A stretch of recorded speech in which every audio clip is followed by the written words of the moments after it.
Debat sengit antara Menko Sri Mulyani di Banggar DPR RI terjadi lagi.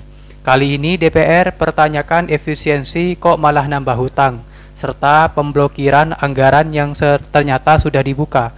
Sehingga DPR bertanya waktu mau blokir minta izin kok buka blokirnya diam-diam. Pada momen panas tersebut yang perdebatan efisiensi malah nambah hutang diam-diam menjadi cair. Sejenak karena teh datang. Waktu memblokir datang ke DPR minta persetujuan, kenapa ketika buka blokir dilakukan secara mandiri? Bahkan implikasinya nambah utang. Cerita di awal penghematan, ujung-ujungnya kita nambah utang. Kok bisa penghematan nambah utang? Harusnya kalau penghematan, utangnya yang berkurang. Ini tidak.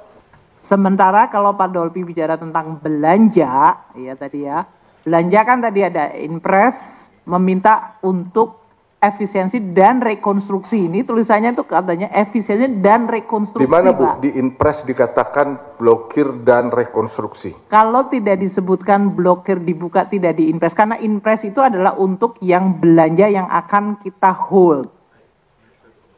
Ya, kita berikan waktu untuk teh datang dulu. Terima kasih ya Pak ya. Alhamdulillah. Dia tahu timingnya untuk datang belanja di dalam pelaksanaan APBN dan APBD. Inpres 1 2025 dikeluarkan dan diikuti oleh keputusan Menteri Keuangan untuk penyesuaian rincian alokasi TKD yang semuanya menghasilkan langkah efisiensi ini adalah 256,1 triliun dari belanja KL 99 kementerian lembaga yang dikurangi atau dipotong, dan dari daerah 50,6 triliun sehingga in total 306,7 triliun rupiah. Pimpinan, tadi kembali ke slide Outlook Bu. Slide Outlook ini 56. Slide 56.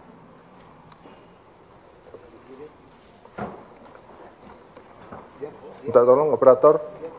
Slide 56 ya. Rencana APBN sebelumnya itu ada belanja negara 3.621 triliun.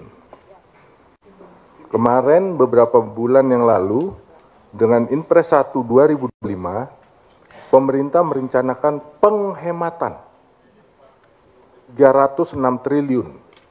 Harusnya belanja negara 3621 dikurangi 306 triliun kalau penghematan. Tapi kalau lihat Outlook ini, ceritanya bukan penghematan. Pergeseran atau penajaman. Karena deltanya 3621 ke 3527 itu 94 triliun.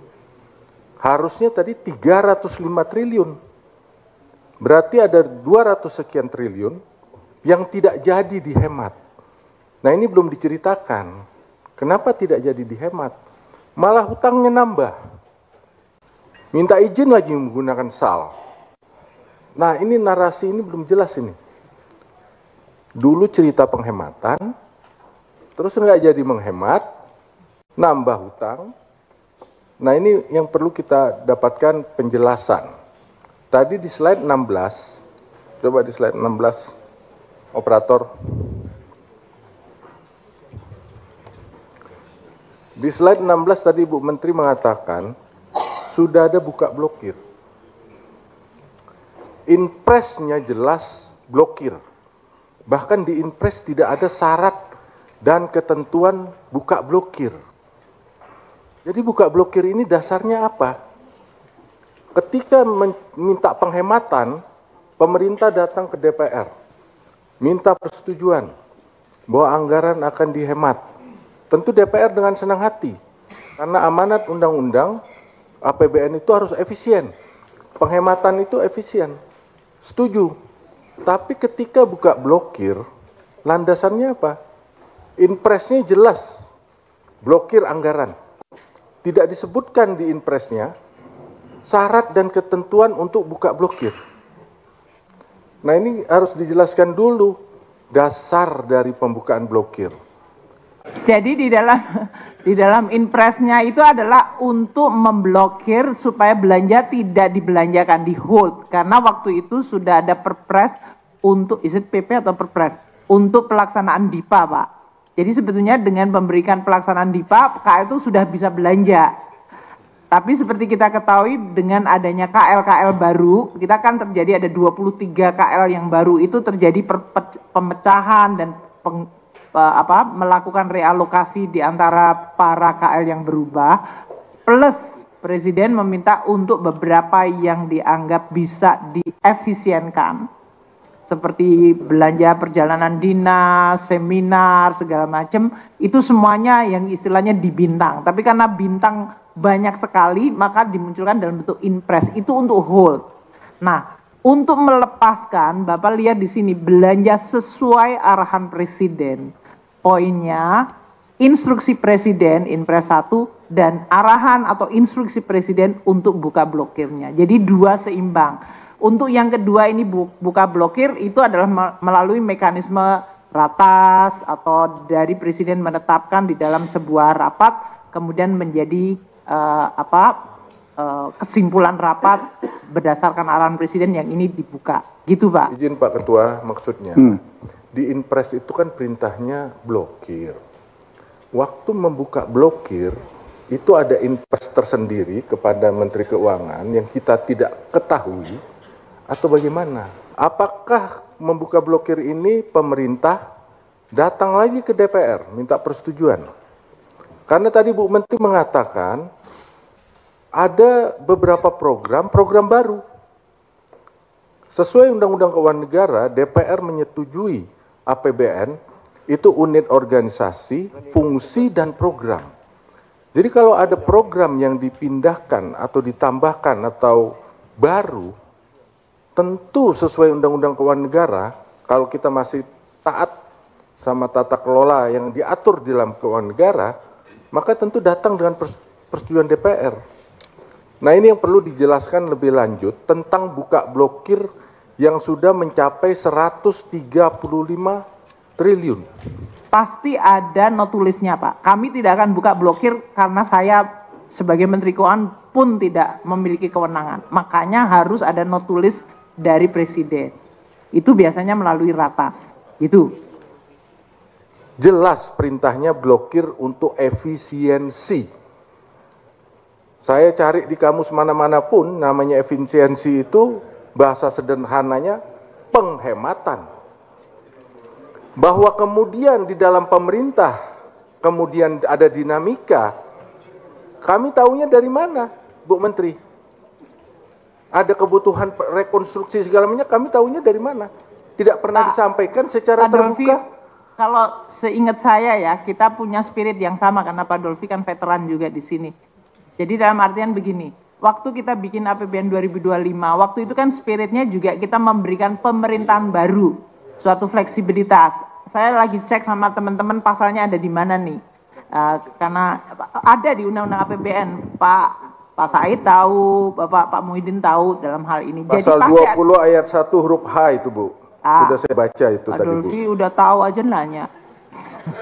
Yang saya tanya. Sebentar, Pak. Iya. Pak Dolfi, sebentar. Ada MC itu. Bapak Ibu sekalian, sesungguhnya apa yang disampaikan oleh Menteri Keuangan dan Pak Dolfi itu bukan sesuatu hal yang baru. Pak Dolfi ingin mengingatkan bahwa kita semua punya ketaatan yang sama.